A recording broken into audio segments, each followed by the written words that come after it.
Bismillahirrahmanirrahim. Əziz qardaşlarım, inşallah bugün bizim dərsimiz məd dilin dərsi olacaq. Məd dilin artıq məd bəhsinin, yəni fər'i mədlərin sonuncusudur. Bizlər iki qism məd keçdik. Birincisi məddi asli, yəni asli olan məd, təbii məd, məddi təbii. Digərləri isə fər'i mədlər idi. Yəni asli üzərinə ziyadə olan, qaydaya tabi olan mədlər idi. Bunlardan ən sonuncusu məd dilindir. Məd dilin yumuşaq uzatma deməkdir. Dilin sözünün mənası yumuşaq olan, rahat olan uzatma mənasında istifadə olunur. Din sözünün mənası yumuşaq olan, rahat olan deməkdir. Məd dilində yumuşaq olan uzatma. Və məd dilinin tərifini burada biz qeyd etdik. Nə zaman ki, hər filindən sonra. Hər filin, yəni yumuşaq olan hərf deməkdir. Ərəb dilində də yumuşaq olan hərflər iki ədəddir. Bunlar vav və ya hərflərdir. Vav və ya hərfləri. Bunlar yumuşaq hərflər sayılır. Sərt hərflər sayılmır. Və bunlara illət hərfləri də deyilir. Yəni zəif olan hərflər də deyilir. Nə zaman hər filindən sonra, yəni vav və ya, bundan sonra səbəb-i məd sükun olsa, yəni səbəb məd səbəbi demək idi. Uzatma səbəbi biz keçdik ki, ikidir. Həmzə, yəni hərəkəsi olan əlif, ə, i, u və sükun. Sükun isə hərəkəsi olmayan hərfə deyilirdi. Yəni cəzmdə hərfə deyilir. Nə zaman hər filindən sonra, vav və yaxud yədən sonra səbəb-i məd sükun olsa, yəni məd səbəbi sükun olsa, məd dilin olur. Təbii ki, burada biz vav və ya'dan sonra yazmadıq. Çünki hər filinin də öz şərti vardır. Yəni hər filin vav və ya'dır. Ancaq bu vav və ya necə olacaq? Yəni hər filin ikidir. Bunlar vav ilə ya'dır. Vav və ya'nin hər filin olması üçün vav ilə ya'nin sakin olması lazımdır. Yəni cəzimli olması lazımdır. Vav və ya cəzimli olub özündən öncəki hərfin hərəkəsi, yəni bunlar hərf yerindədir bu xəttlər, özündən öncəki hərfin hərəkəsi üstün olsa o zaman hər filin olur. Yəni biz dediyimiz zaman, nə zaman ki hər filindən sonra, yəni vav və ya sakin olub özündən öncəki hərfin hərəkəsi üstün fəthə olsa o zaman hər filin olur. Yəni hər filindən sonra səbəb məd uzatma səbəbi, səsi uzatma səbəbi sükun olsa məd dilin olur. Və burada biz misalları yazdıq və bu misallardan məd dilini inşallah başa düşəcəyik. Nə zaman hər filindən sonra,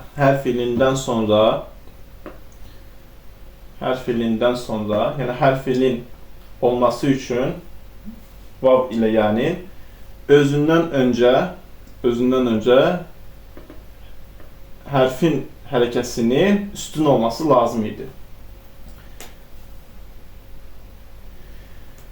Nə zaman hər filindən sonra səbəb məd səbəbi sükun olsa və burada ayələrin yazılış forması yazılıb, bunlar nöqtə yerindədir, ayələrin son hissəsini bildirir və bu kəlmələr Qureyş surəsində keçir. Və burada da eyni şəkildə mədd-i arizdə hökm necə idisə, burada da eyni şəkildə hökm elədir. Məsələn, mədd-i arizinin hökmü nə idi? Vaqfən sabit, durulduğunda sabit, vaslan sabit, keçildiyində düşürdü. Mədd-i ariz dərsində biz keçdik. Sükun-u ariz necədirsə, burada da eyni şəkildə sükun elədir. Yəni durulduğunda sabit olur. Keçildiyində isə bu sükun düşür. Eyni şekilde burada Qureyş suresinin ayələrinin son kəlməsi şəkli bu cür yazılır. Yəni bu görünüş şəkli belədir. Ancaq durulduğunda bu hərəkələr oxunmur. Bunlar cəzmə çevrilir. Və bu cəzmlər isə durulduğunda sabitdir. Yəni durduğumuz zaman bu ayələrin sonunda məddilin olur. Keçdiyimiz zaman isə heç bir təcvid qaydası olmur. Olsa da başqa bir təcvidə çevrilir. Yəni durulduğunda sabit sükun, keçildiyində isə bu sükun düşür. Məsələn, bu görünüş cəhətindən, yazılış cəhətindən ayələr belə yazılıb. Ancaq oxunuş cəhətindən bu ayələrin sonunda biz durduğumuz zaman cəzmli olaraq duracaq. Artıq bu cəzm gələndə bunlar, bu hərəkələr düşür. Bu oxunuş forması bu cür, yazılış forması isə bu cürdür. Məsələn, Bismillahirrahmanirrahim.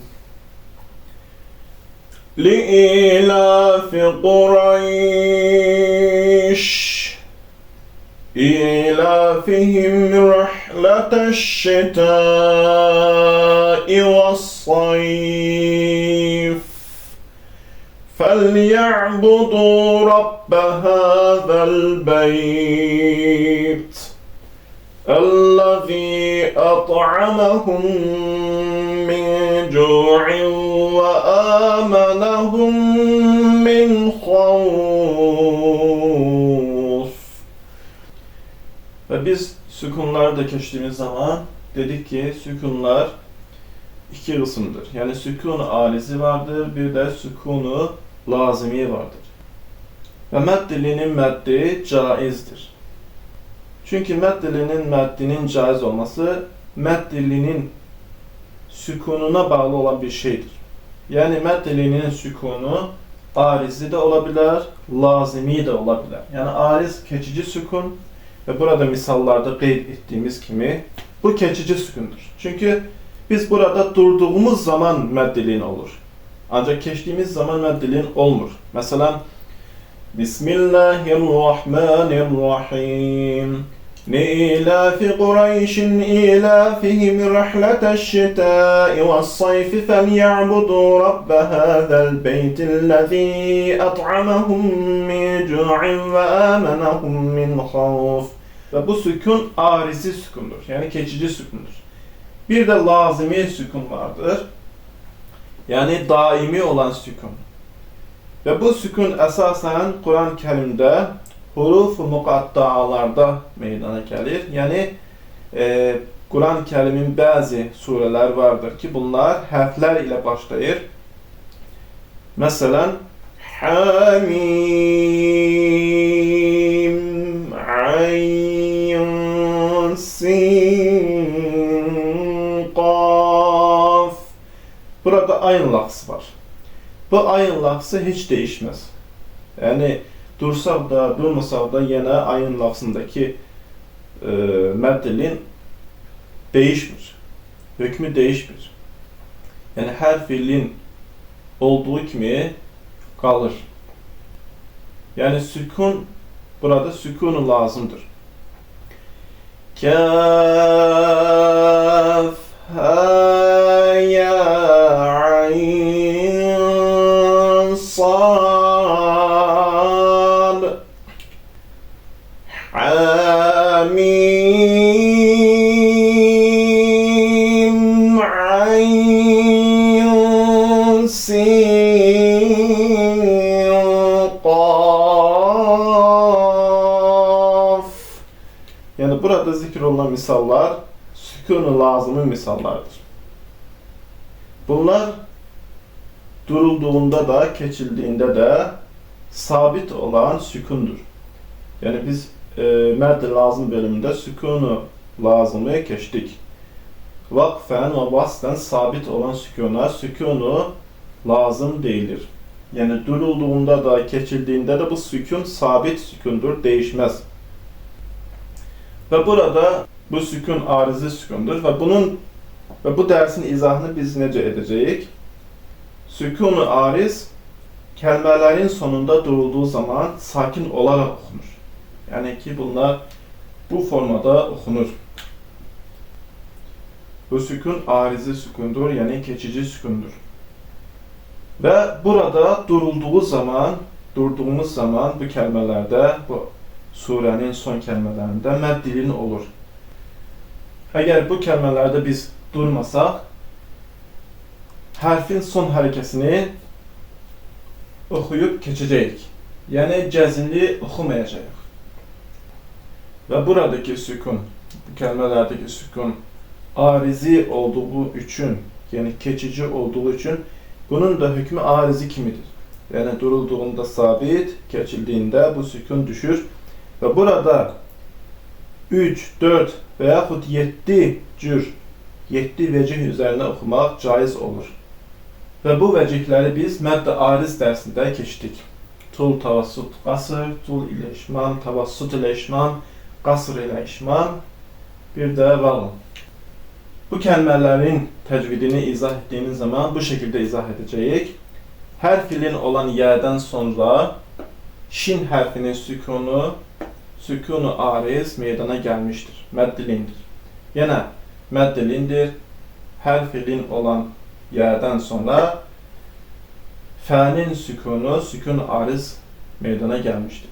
Mədd dilindir. Hər filin olan yədən sonra tənin sükun ariz meydana gəlmişdir. Yəni bu kəlmələri belə izah etməyə ehtiyac yoxdur. Məsələn, ya sakin olub özündən öncəki hərfin hərəkəsi fəthə olduğu üçün mədd dilindir və mədd dilindən sonra fənin sükunu ariz meydana gəlmişdir. Çünki vav ilə yənin hərfinin olması üçün vav ilə yənin sakin olması lazımdır. Özündən öncəki hərfin hərəkəsində fəthə olması lazımdır. Yəni bunu sadəcə hərfilin demək kifayət edir ki, hərfilindən sonra fənin sükunu ariz meydana gəlmişdir. Keçici sükun meydana gəlmişdir. Və biz dedik ki, mədd dilinin məddi caizdir. Çünki mədd dilinin olan sükun, yəni daimi, yəni sükunu lazım olur. Bir də keçici sükunu ariz olur. Və burada sükunu arizidir, keçici sükundur.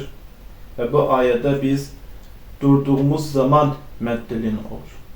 Yəni min, xavf. Bu zaman mədd dilin olur. Çünki sükunu arizidir, keçicidir. Keçdiyimiz zaman isə xavfin deyib keçirik. Və eyni şəkildə sükunu daimi var. Yəni burada artıq lazimi olan sükun, değişməz olan sükundur mədd dilində. Məsələn, bu bir çox surələrin əvvəlində gələn hərf şəklində yazılan ayələrdir. Burada ayın sözü var, ayın sözü, ayın kəlməsi var və buradakı ayın kəlməsinin sükunu lazımdır. Məsələn, buradakı ayın kəlməsini biz açıq şəkildə bu cür yazdıq. Və bu sükun heç vaxt değişməz. Və buna görə də bu sükunu lazimidir, daimi sükundur. Məsələn, bunu oxuduğumuz zaman biz necə oxuyacağıq? Hamim, ayn, sin, qaf. Bu şəkildə biz bu ayəni oxuyacağıq. Və bu ayənin izahı bu şəkildədir. Hər filin olan yədən sonra nunun sükunu lazım vaqi olmuşdur, meydana gəlmişdir. Əziz qardaşlarım, bu mədd dilin dərsi ilə də bizim mədd bəhsimiz bitmiş oldu.